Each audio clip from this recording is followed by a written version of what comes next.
It's hard to make a beginning for one who comes to a new place with empty hands. Jacob Weaver, July 15th, 1815. The Weavers remained at Vinoge Cottage for 11 years. Selling the property in 1839, they relocated 10 miles away to the little town of Jacksonville. There, Jacob made the biggest mistake of his life. I'll now give you a history of my foolish step. I was taken with a complaint in my breast when I attempted to do any work that would in any way strain or tear my body. I was taken with a pain in my breast so severe that if it lasted any length of time, I could not have existed. It would make the drops of sweat run over my body like drops of cold rain. This discouraged me to try to farm anymore. My son-in-law, George McCullough, was living at Jacksonville tending a store. At that time, there was a great deal of trading done on credit. He had a large amount standing out, and he also bought a good deal on credit. So he comes to me and proposes to me to buy him out and carry on the business in my name. This would give him a chance to settle up. It was understood between us that my name was to be used in all the business, and I had a chance to stay 5 years and earn wages. And if I liked the business, I could take part of the store, or he would buy it back again.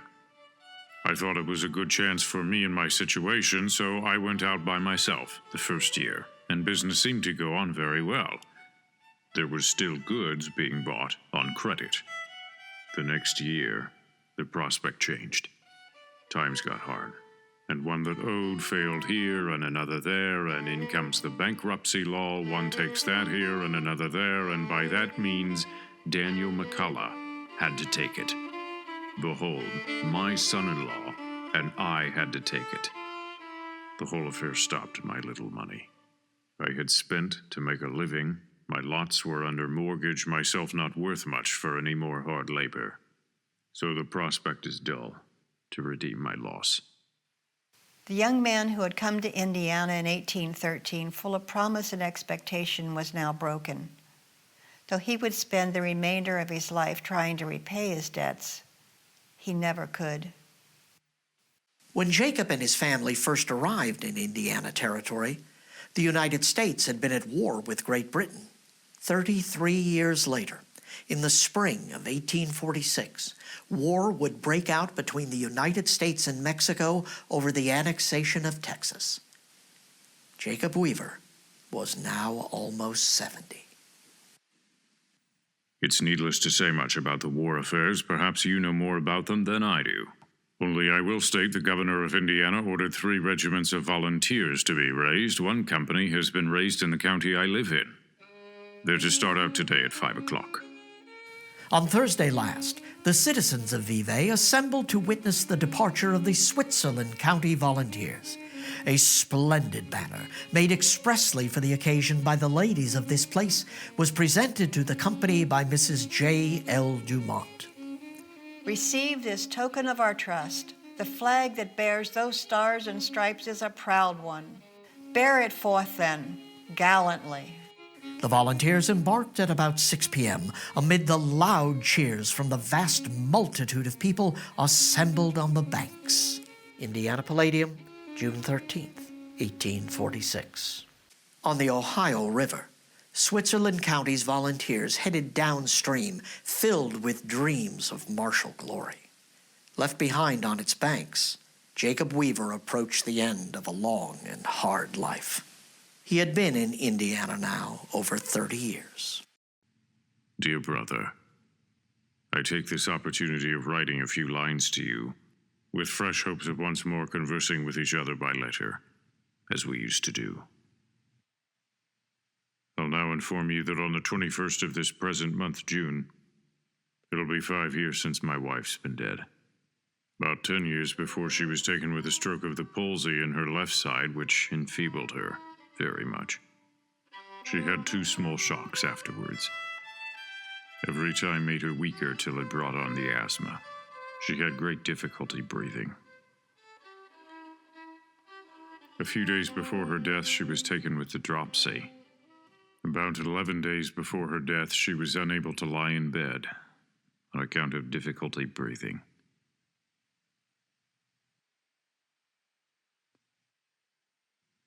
Dear brother, I received your letter dated 2nd February. I've been a good deal afflicted with rheumatism. Last fall and all through the winter, sometimes so bad I was unable to cut my firewood by the house. I'm still a good deal afflicted, but not so bad as I have been. My family consists of only 2, myself and my daughter Fanny. My children and their families are all in health as far as I know. They're scattered around for about 10 or 12 miles. I've not been able to go and see them which live farthest on account of my lameness. Part have not been able to see me, so I know but little about them at present. I've nothing more in particular to write about at this time, except only to wish you would not delay in writing as long as I've done. So we both join in sending our best respects to you and family and all inquiring friends. This would be the last letter Jacob wrote. 6 days after beginning it, he took to his bed. His son-in-law, William French, the tailor who was married at Venoge in 1830, finished the letter. Dear Uncle, though I am unacquainted with you, I take up my pen to perform a duty I and some of us owe you.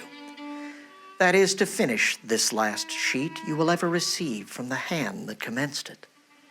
Father is now sleeping in the silence of the grave. He died on Sabbath evening after chores time and was interred on Tuesday at 2 o'clock. His demeanor was tranquil with regard to his leaving the world and going into eternity. The sting of death was removed by having his trust in his Savior.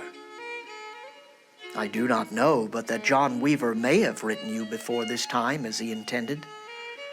I have not seen him for some time.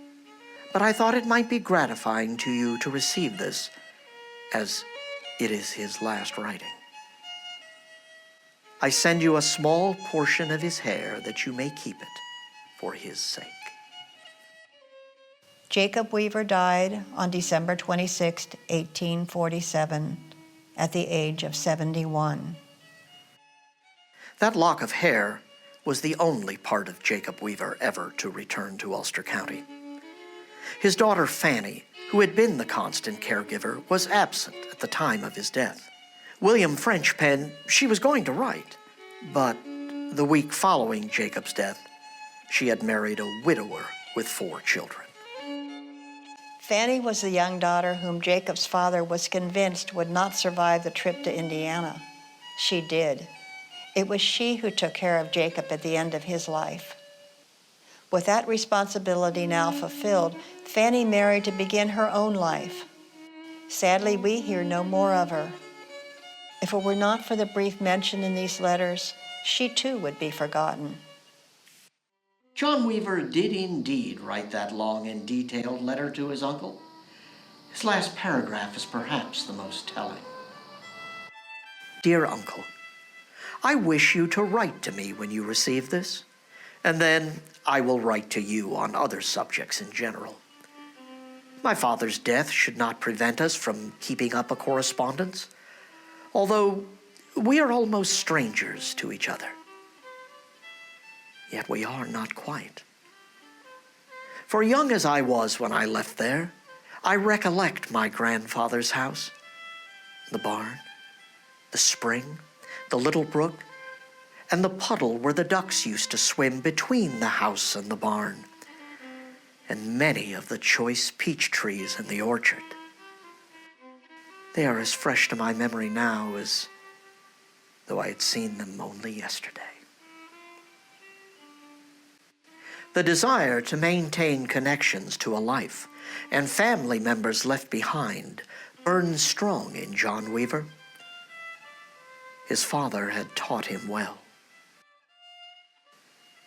The next time you see a small churchyard, stop, go in.